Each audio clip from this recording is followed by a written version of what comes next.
Sierra has all the best active and outdoor brands you need. From athletic stuff, like a full-court pickup game, swish, to athlete-ish stuff, like a half-mile stroll. Get those steps in.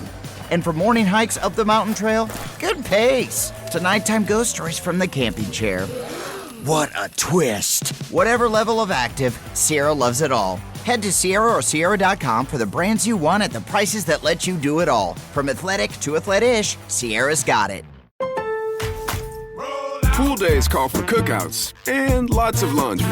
This Memorial Day at Lowe's, save $80 on a Charbroil Performance Series 4-burner gas grill. Now just $199. Plus, get up to 45% off select major appliances to keep dishes, clothes, and food fresh. Having fun in the sun is easy with us in your corner. Our best lineup is here at Lowe's. Valid through 5/27. While supplies last. Selection varies by location. See associate or Lowe's.com for details.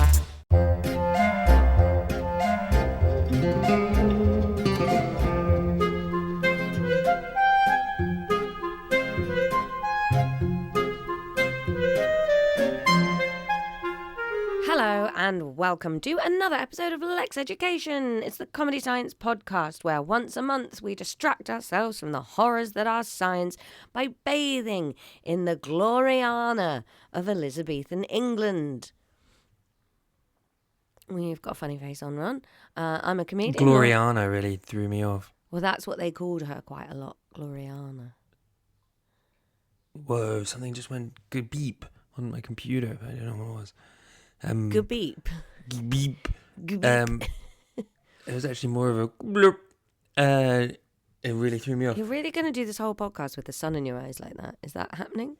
I've got nothing to see. It's fine. Why did they... Gloriana, her name was Elizabeth. Yeah, I know, Anna. but it's an exultant phrase, isn't it? Gloriana. Yeah, it's not. I've just never heard it before. Yeah. I think I found out recently that I didn't know that the calling the king and queen your majesty, I think that might have started with Henry VIII when he became head of the church. I think before that it was like, hey, you respect the king, but he is just one of the nobles, you know. But I think we talked about this when, at some point during these conversations about Elizabeth, because or was it like during the when Mary was like in charge in between, and then she was like, "We are Catholics again, but I am still your Majesty." Yeah, yeah. Let me just cherry pick the good bits.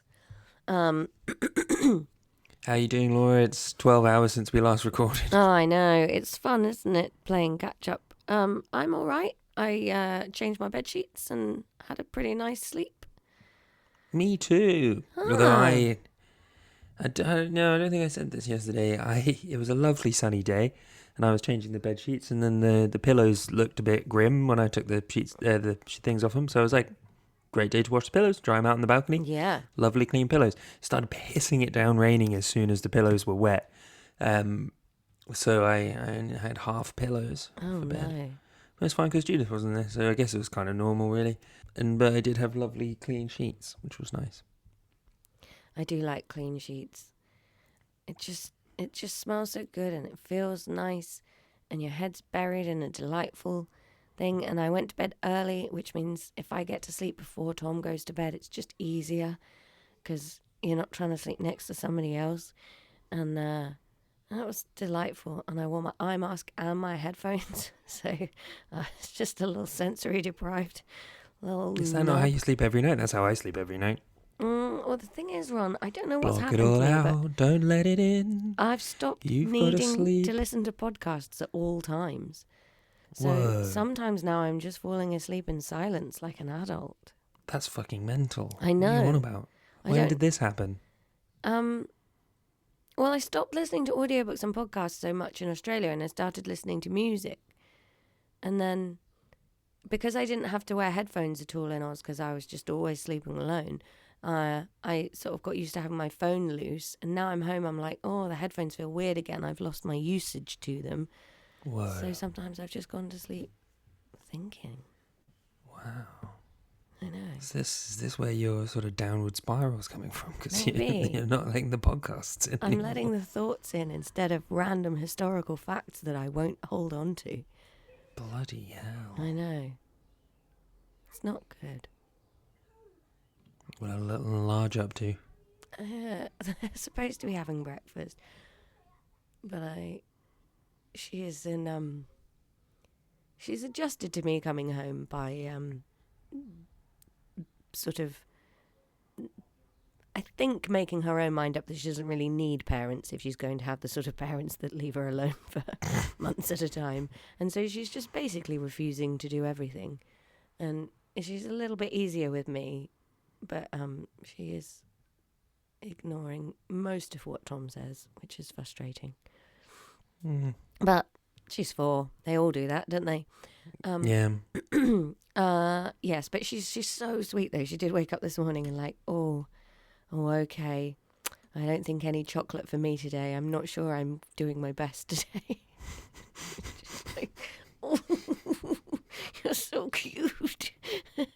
You're such a little cutie. Well, as in, she's just like, I'm going to be naughty today. Don't give me any chocolate. Not even naughty, but just like, because she has this chocolate cereal and she's allowed it, but the rule is we have a little bit of peanut butter toast first and then she can have some chocolate cereal, because otherwise when she crashes off that and it can't last until lunchtime and it's just a bit of a nightmare. So it's like, oh yeah, you can, but you know, we have to balance. So we've talked a lot about sugar and about what sugar does, and like sometimes when you just feel terrible it's because the sugar's worn off and you need to eat something like that. So she's quite aware of like the good things to eat for her mood and stuff.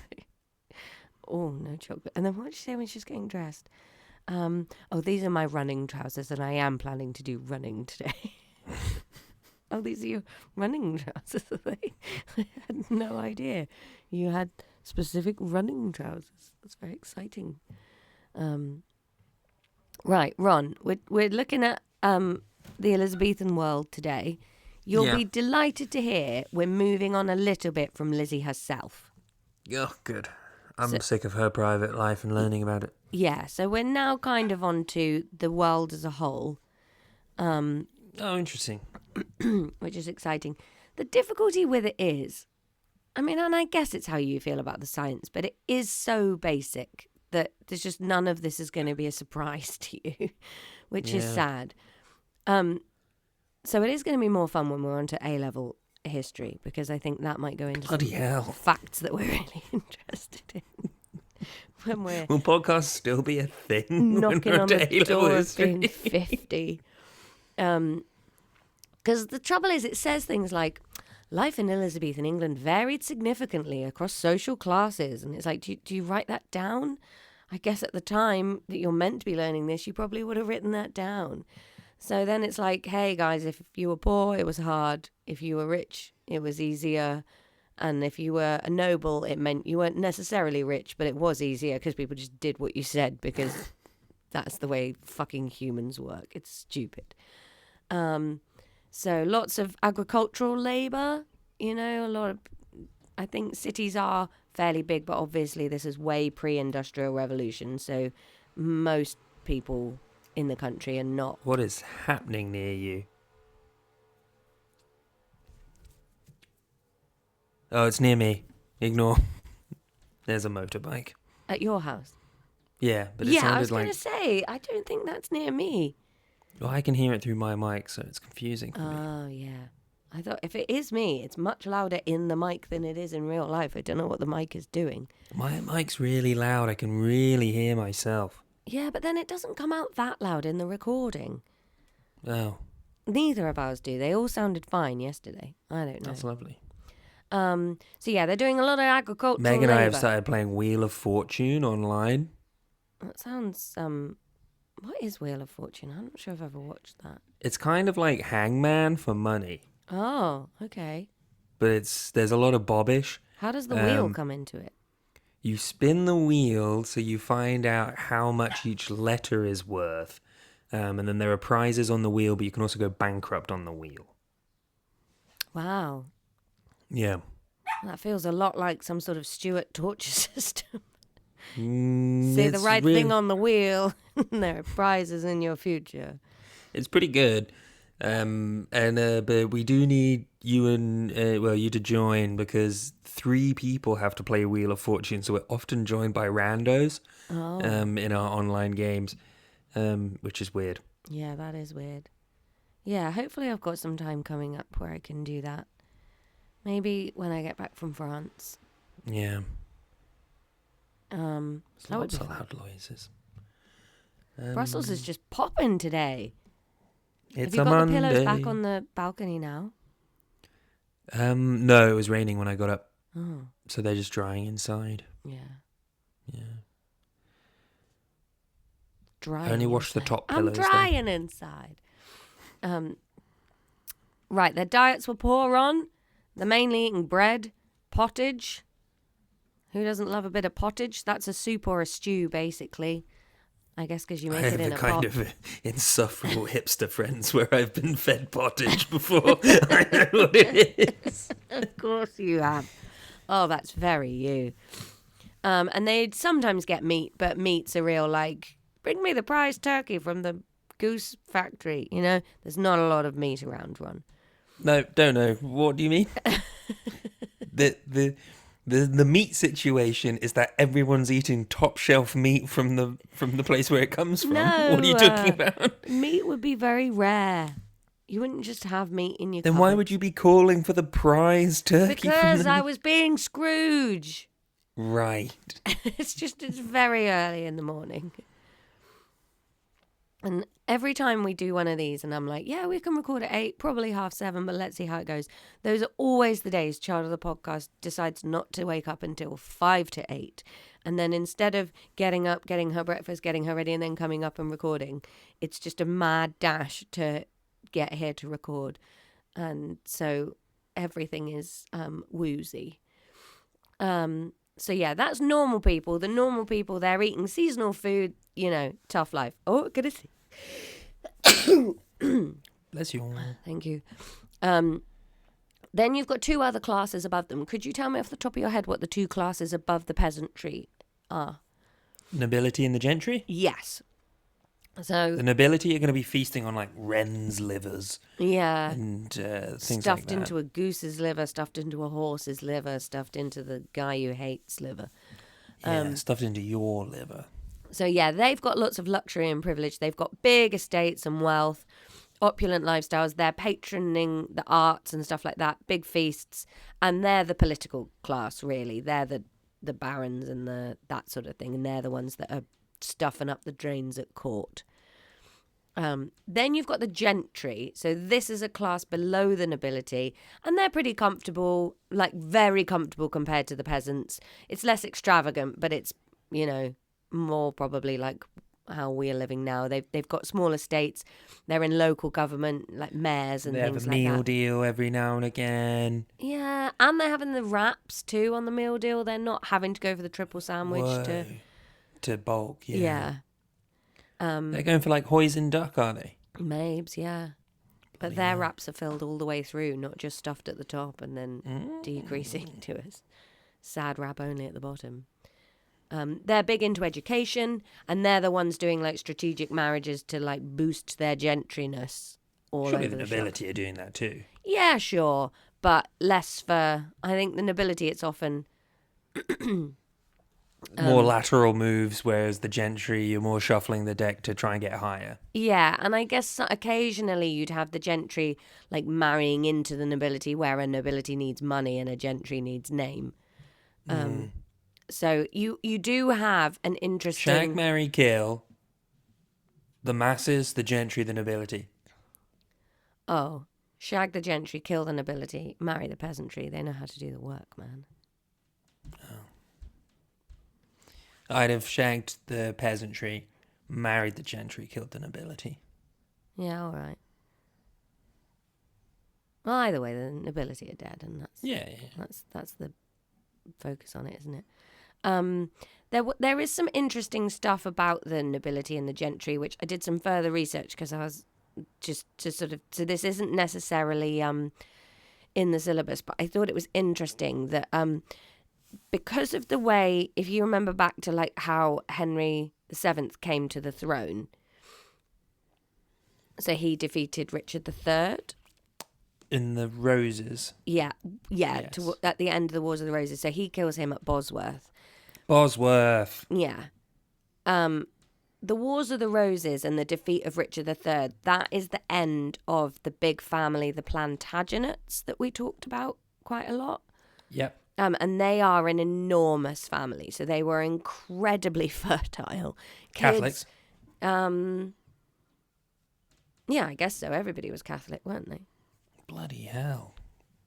Yeah, everyone was Catholic pre this. Everyone just repressed and having loads of kids, not using Johnnies. Yeah, but some families, obviously, think about Henry VIII, not that fertile. The Plantagenets, not so much. They were popping out babies left, right and centre.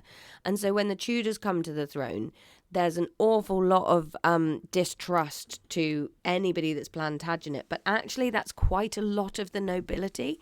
So it is a bit of a time of reshuffle of power where nobility that had been big dudes kind of fall out of favour with royalty. And so that does mean that the Tudors offer a little bit of social mobility for shuffling gentry around, because they need people to take on spaces and they want people that are loyal to them. So they're turning their backs on the old establishment and letting parvenus come in. It's a new era. Yeah. You've also got... So the Elizabethan era is known as a real golden age, and part of that is the monasteries being taken down by Henry VIII. So there's obviously a lot of land and money around that can be given out at whims and bought and sold, and there's more farming to be done because all this money that was just funneling into the church and then out to Rome and bishops, that's now up for grabs and can go other places. That's interesting. This might be a stupid question, but what happened to all the monks? Well, some of them would have just died. Some of them went into increasingly like smaller orders, and I guess some of them would have just had to leave the church and join the... Because that's what I was also thinking, is would you have just a bunch of relatively learned people Yeah. then enter the workforce? I imagine they'd have become like personal priests or some educators or... Yeah. I mean, the upheaval is unimaginable. Like, you know, to just get rid of a massive way that the world functions. Because that was the other thing, that monasteries were like a hotel chain for gentry and nobility. Like if you were travelling from Northumberland down to London, you'd stay at the monasteries on the way down. I've read some fiction books where they've sort of covered this era, and the nobility are like, oh God, we have to find inns now, because like all these spaces that you just knew, you stopped at the fleet services on your way, they've all just vanished overnight. Strange. Can't imagine it. No. The wool trade is up. I think we talked about that before. There's lots of money for that. There's also like trading companies being set up at this point. So a lot of, I guess, a bit more like the financial systems work now. That's all starting to come in, and the Queen supports it. So there's big profits. When was for the East people. India Trading Company founded? Yeah, I guess that must be around now, because there's a huge spice trade. That's like Drake and all that sort of stuff. 1600, so not far off. No, yeah, that's coming up then. Because there's a hell of a lot of adventuring. So another big thing that's coming in is that they are raiding the New World and stealing stuff from the Americas, and we're funding voyages out there to look for gold. And obviously the slave trade is kicking off in a big way now. So Elizabeth I personally profited from trading in enslaved people. So John Hawkins and Francis Drake, I think, were privateers. John Hawkins kidnapped people and put them into slavery. 300 people off West Africa and took them to the Spanish plantations in the Americans.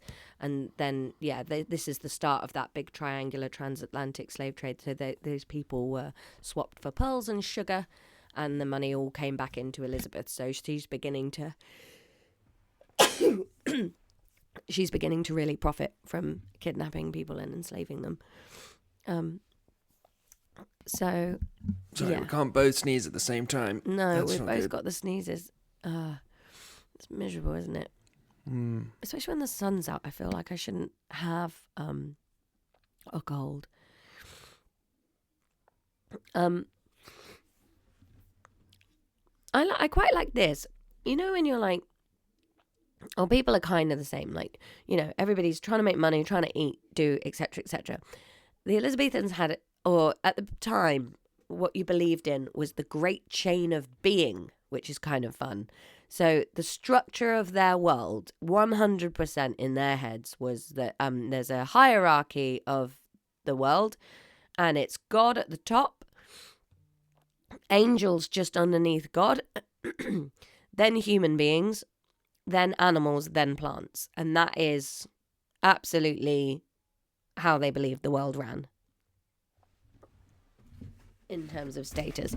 I reckon that'll come up in exams. That'll be a big one.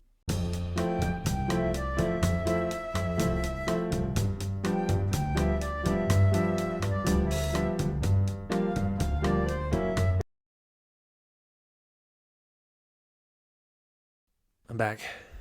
I may still sneeze. We've done some fun sneezing. So that's the rigid structure. So he's going to go sneezing again. He is sneezing again, everybody, but he's on mute, so you can't hear it. That's nice for you. Just the one? That means there'll be another one along, unless that was the last one. That could have been the last tremor. That was a blow, actually. Oh, okay. So maybe I'm done. I always feel really bad for Gnocchi because I have these sneezing fits sometimes, which obviously she hates. They're quite loud. Then I also sometimes like play guitar and sing, which she also hates and is quite loud. So like, I don't know what she thinks is going on, but it's just like, one of them just starts shouting every now and again. Yeah, but so does she. And she also has big half-hour periods where she just runs around twatting the house about. Yeah, she does. Oh, that's remind me thinking about cats. I watched a great video that was going viral yesterday of some lionesses that there's a black mamba snake that's caught a bird, right? And then these lionesses are kind of interested in getting the bird off the snake. So there's this like long period of time where the lionesses are sort of like agitating the snake and kind of going at the snake, and the snake's defending itself and going at the lionesses. Then the lionesses get the snake to fuck off, and the bird has been alive the whole time, but it's had this snake wrapped around it, and the bird kind of stands up, big wings out of the lionesses, and then just flies away. Nature, man. Yeah. This really is like cool. what we learned about in the Easter episode. Birds sometimes play dead. Yeah, that one was playing dead. Not even a little bit of me thought the bird was the main story in this video. I was like, what's going to happen? Lioness going to get bit? Snake going to lose its head? Who's going to... Well, the bird? You don't say. So anyway, Elizabethans liked a very rigid way of living. They firmly believed Can that you was... just very quickly go through the rigid structure? Like, just literally the list of it. I understood the concept, but I was sneezing while God, you were going through it. angels, humans, animals, plants. Okay, cool. God's at the top, angels, messengers, then humans, then on earth. Animals are just below humans, and plants are down at the bottom. And then I think The whole angels thing is funny, isn't it? Yeah, angels is weird. Like, you build a monotheistic religion, but then essentially just have a pantheon with all the angels anyway. Yeah. The whole thing just... I find it very hard to talk about, particularly Christian religion, respectfully, because of having been forced into it for a whole childhood. But yeah, I think that belief in rigid stability, that makes you understand why they're like, well, I'm a peasant, and why would I ever try to be anything other than a peasant? And there's just like a complete disbelief that you can change, basically. So yeah, that's... Which is still affecting the country to this day. Yeah, I mean, yeah. So the nobility, I mean, yeah, you get it. They're at the top. They're the wealthiest. They're the people that are around them. The average income, I think, was quite interesting. So their average income for them was about £6,000 a year, which equates to about £1 million today. So all of these people would be millionaires. Like, they're pulling in £1 million a year. And that would be like a family income, basically. Yeah, I guess so, because it's not like the women are working, is it? Yeah. So yeah. And they're usually born into their nobility, or occasionally, like, the king can say, hey, well done, have Richmond.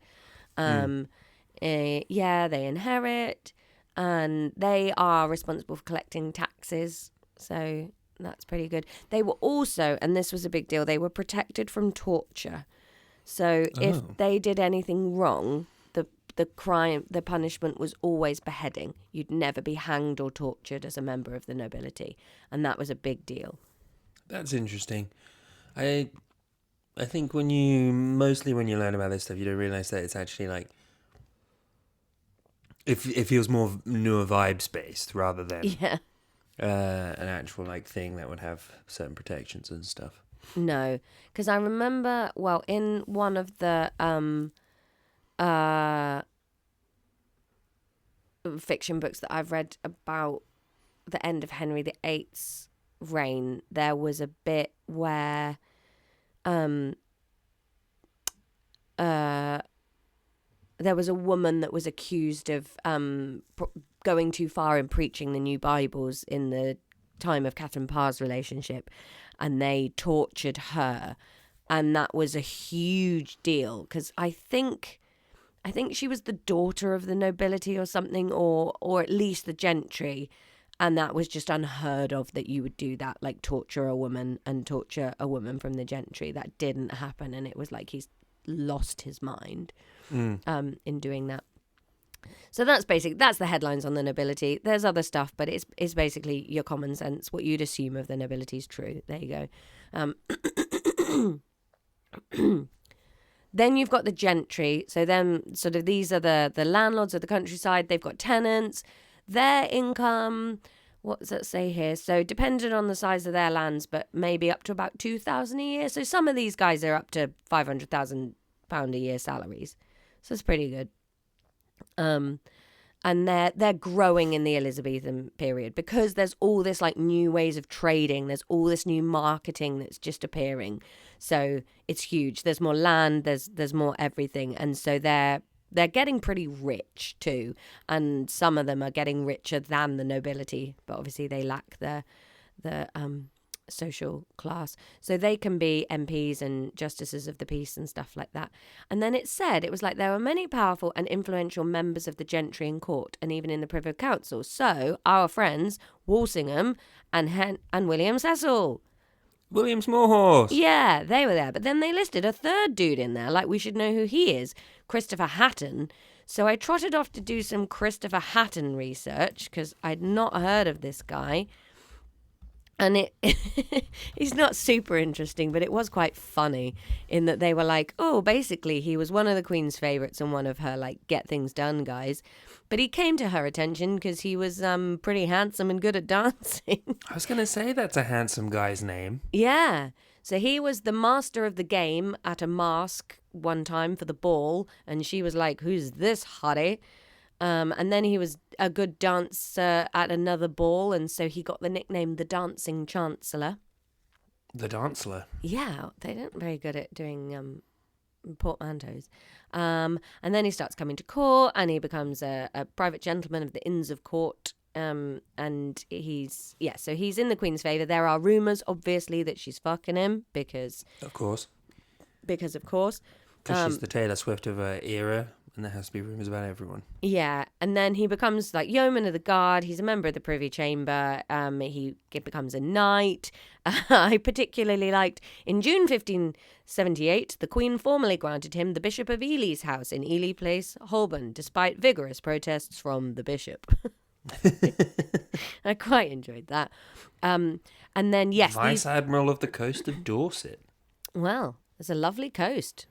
That Jurassic, and that's an important coastline to defend. Succeeded by Sir Carew Raleigh, the elder brother of Sir Walter Raleigh. Oh, I wonder if that's why do you remember that pub called the Carew Arms that we used to go to a lot as kids? Nope. So yeah, then yes, there were rumours that him and the Queen were banging, and apparently these rumours were specifically made in a charge in 1584 by Mary Queen of Scots. Dum, bum, bum. But the drama continues because then, guess who's one of the judges who finds Mary Queen of Scots guilty of treason? This guy. Handsome Dancer. So that's a little bit of background on who he was, because they just threw him into a list. Apropos of nothing. August 1591, Sir Robert Cecil reported that the Queen, who was at Portsmouth, wore a jewel in the form of bagpipes on her ruff that Hatton sent her. Yeah. The device alluded to shepherds, and her nickname for him, her mutton. Ugh. Yeah, that's not a sexy nickname. I don't want anyone to call me their mutton. Oh, gross. Okay, so that's the structure of society. Then what we're going to do for the second part of this is talk about the fact that it was a golden age. It was a golden age, golden age. Golden age. Yeah, so combination of things, and it doesn't last the whole of her reign. But basically what people choose to remember is the beginning and the end, the beginning and the middle, which is this big golden age. So Wop, wop, wop.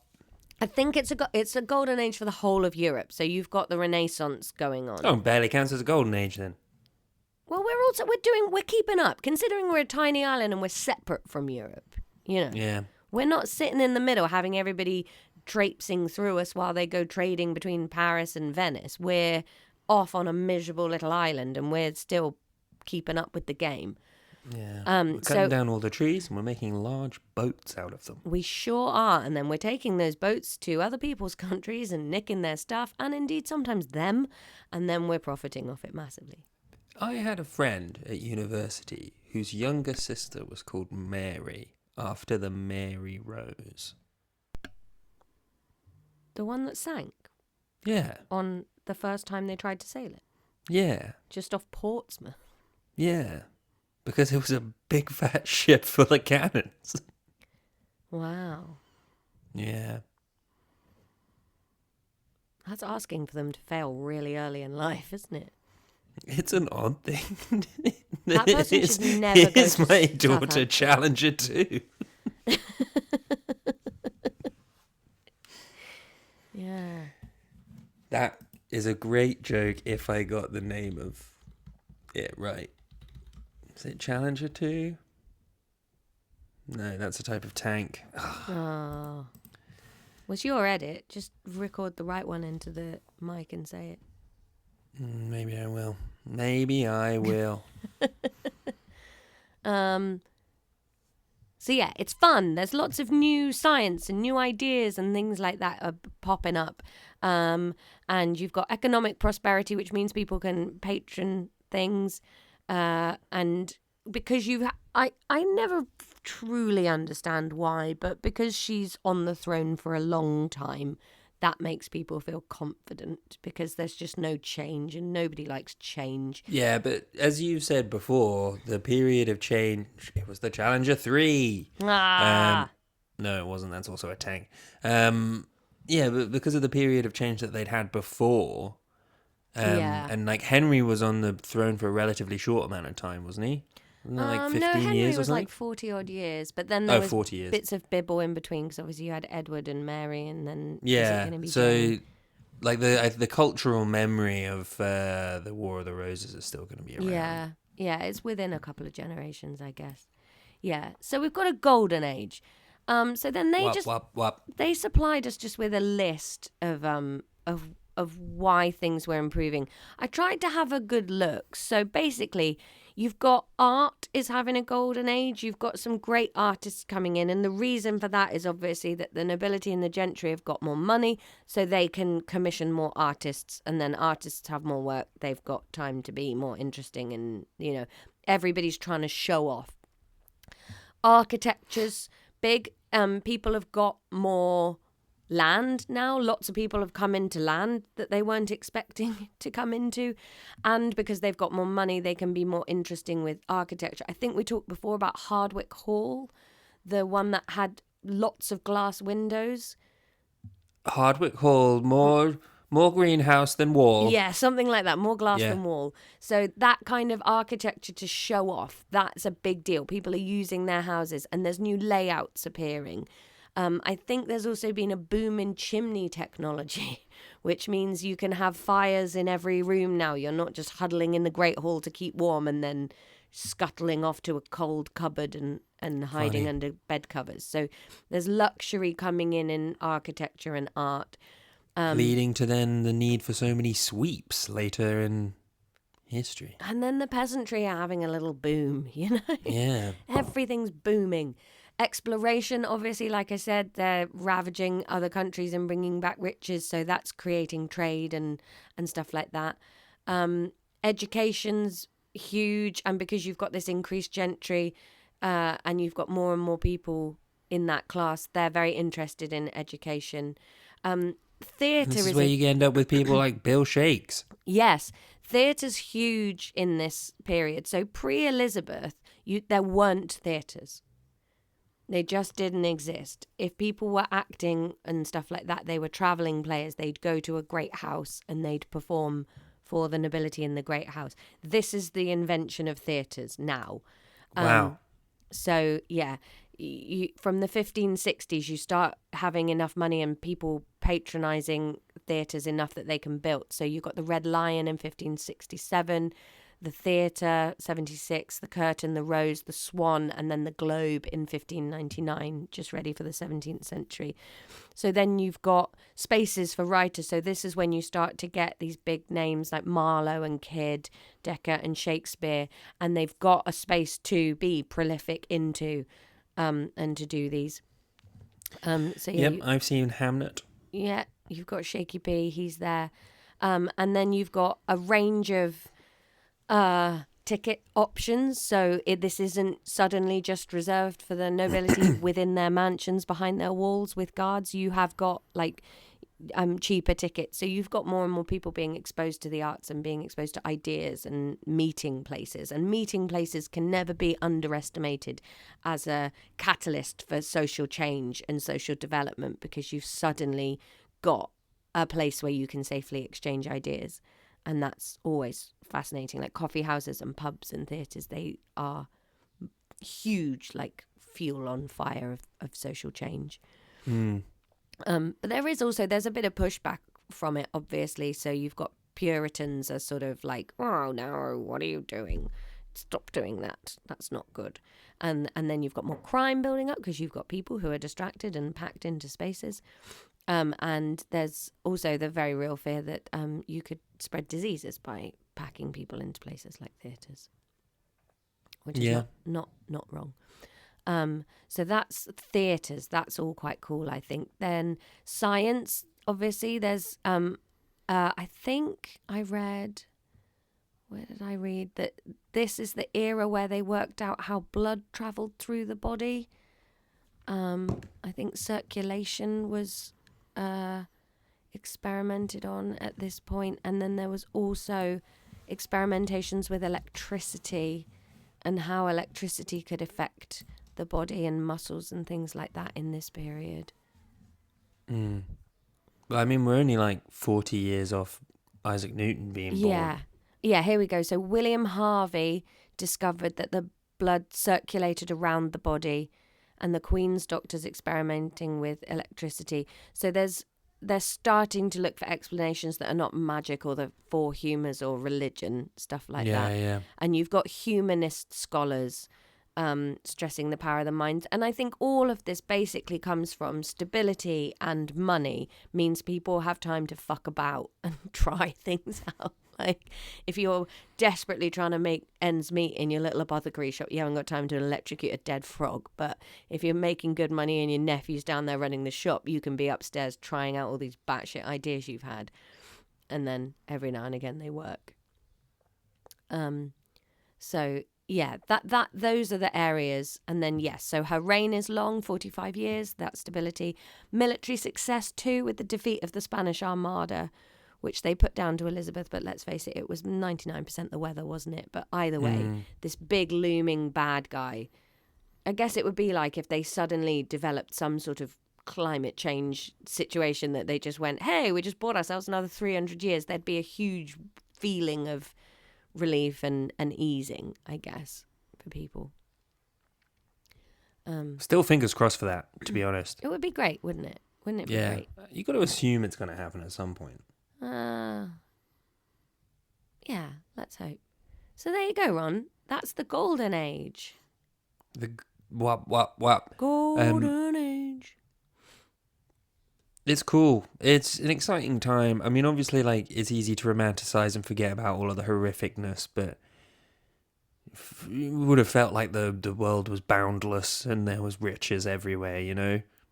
Yeah, because I guess for them, they're not focusing on the like, oh, life's a constant slog, because life's always been a constant slog and that's just life.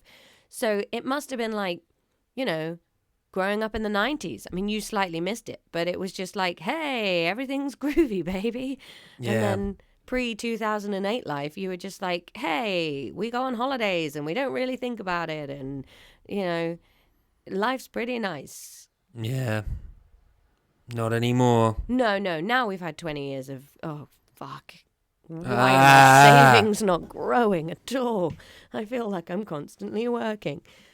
But, you know, for them it would have been like, hey, this is exciting, all these new voices. The printing press also, I don't think I mentioned that. The printing press was absolutely huge. Gutenberg's had his stink spattered all across Europe. Absolutely. So every time anything interesting like this happens, half-baked rumours of it and ideas and bits of pamphlet are going to get everywhere. So it's not, information is suddenly being shared. And that's really cool. That sort of inspires and spreads and all that sort of stuff. Good old printing press. Well, thanks for telling me about that, Laura. That's fun, isn't it? It is fun. That was a good one. Yeah. More interested in the bigger systems than focusing in on like one person's life, you know? Yeah. Next week we're going to be doing fashion, which might Next week we're straight back into peptide bonds. Oh, yeah, okay. Well, all right, next history week. Yeah, we've got fashion, we've got exploration, we've got theatre, and we've got poverty coming up, and then we sort of start looking at life abroad. Ooh. All right. Good times. Good work, Ron. Golden times. Golden times. Beautiful. Well, we'll see you next week for those peptides then. This brief golden age between peptides. What should we put down today, Ron? Golden ages? Down. Down. Down. Feels like a long time since down, doesn't it? It's been years. Down. It's just down, Ron. Down.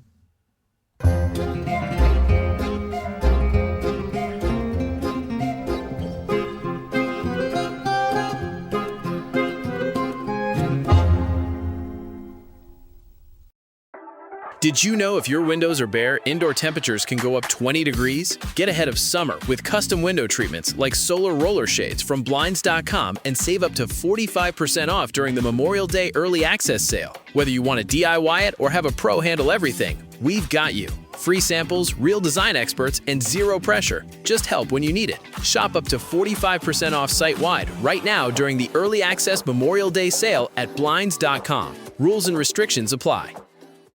Starting a business can seem like a daunting task, unless you have a partner like Shopify.